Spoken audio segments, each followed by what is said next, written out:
Selamat bertemu kembali dalam pembelajaran kimia bersama saya Pak Bos.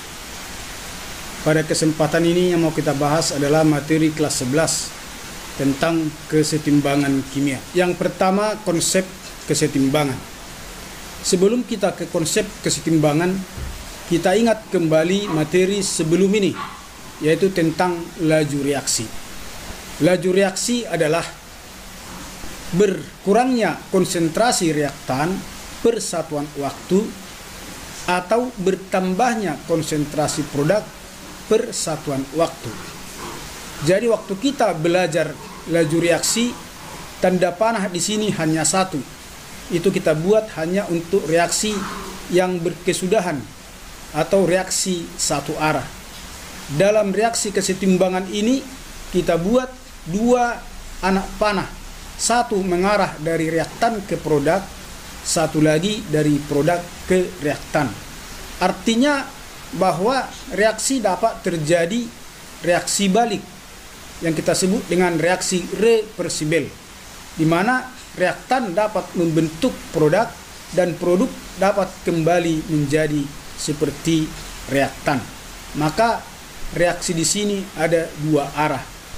Jadi yang disebut dengan setimbang atau konsep kesetimbangan adalah laju dari reaktan ke produk yang kita lambangkan dengan V1 dan laju dari produk ke reaktan yang kita lambangkan V2 adalah sama. Artinya V1 sama dengan V2.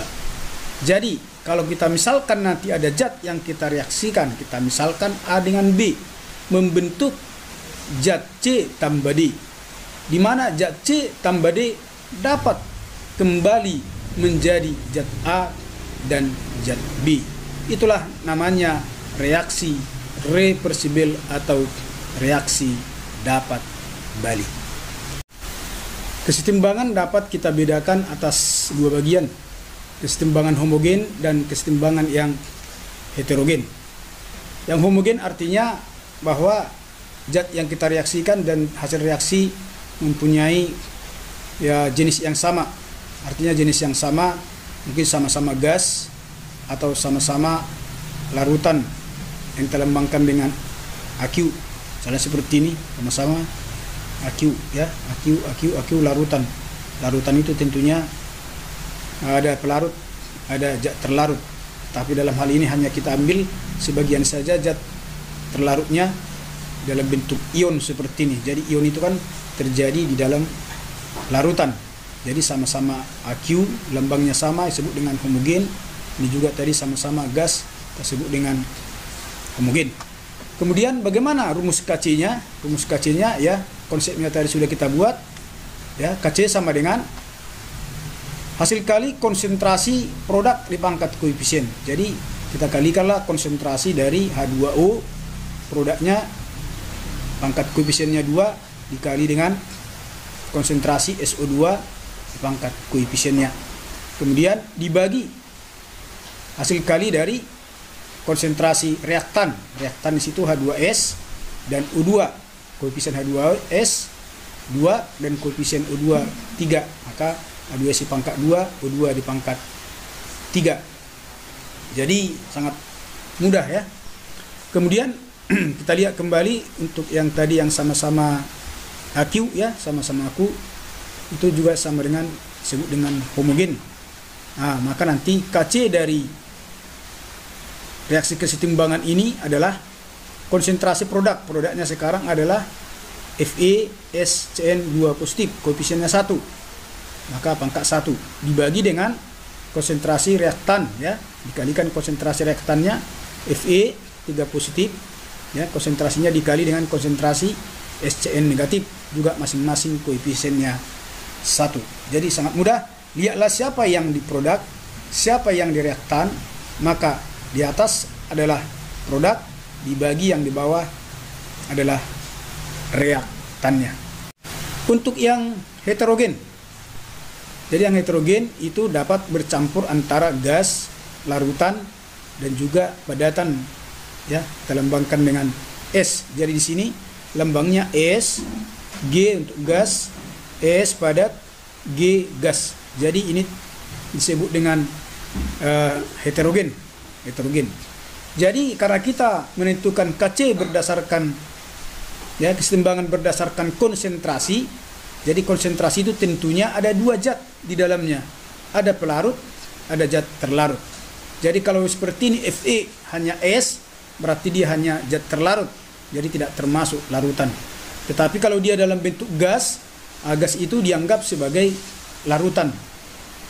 Kemudian S terlarut, kemudian sini gas bisa dianggap juga sebagai larutan. Jadi nanti yang kita masukkan dalam rumus Kc adalah tidak ikut yang S. S itu kan tadi hanya terlarut. Jadi yang larutan saja. Jadi nanti ada khusus untuk gas sebenarnya. Ada nanti hukum-hukum gas, tapi ini hanya untuk melihat dari jenis jenis heterogen dengan homogen, di mana yang gas ini juga termasuk sebagai larutan, sehingga nanti dapat kita buat dalam rumus Kc, di mana produknya adalah H2, koefisiennya 4 maka konsentrasi H2 pangkat 4 dibagi dengan reaktan H2O H2O juga koefisiennya 4. Nah, sedangkan Fe dengan Fe2 dan Fe3O4 tidak ikut dalam rumus karena memang dia tidak dalam bentuk larutan. Kemudian kalau misalnya yang kita reaksikan itu adalah ini BiCl3 direaksikan dengan H2O menghasilkan BiOCl ditambah 2 HCl. Maka di sini di mana dia bentuk heterogennya, ada yang AQ, ada yang G, ada yang S dan AQ. Jadi yang kita masukkan dalam kesetimbangan berdasarkan konsentrasi adalah gas dan AQ, berarti BiCl3, H2O dan HCl. Sementara BiUCl karena lambangnya S itu hanya terlarut, berarti tidak ikut di dalam penentuan kesetimbangan. Maka bagaimana rumus Kc dari persamaan reaksi ini? Kita lihatlah konsentrasi HCl dipangkat 2 dibagi konsentrasi reaktan yaitu BiCl3 koefisiennya 1 dikali dengan konsentrasi H2O yang juga koefisiennya 1. Jadi demikianlah menentukan rumus Kc. Itu tadi masih rumus Kc-nya Nanti akan kita lihat dalam video selanjutnya. Nah, lanjutan daripada materi hari ini yaitu perhitungan perhitungan Kc, di mana nanti konsentrasi ini sudah kita buat dalam angka, tidak lagi hanya dalam bentuk kurung kurawal, tapi sudah kita buat dalam angka, tentunya adalah dalam molar atau mol per liter. Baiklah, sampai sekianlah pertemuan kali ini. Kita bertemu kembali dalam lanjutan kesetimbangan kimia. Baiklah, sampai sekian. Sampai jumpa. Salam sehat.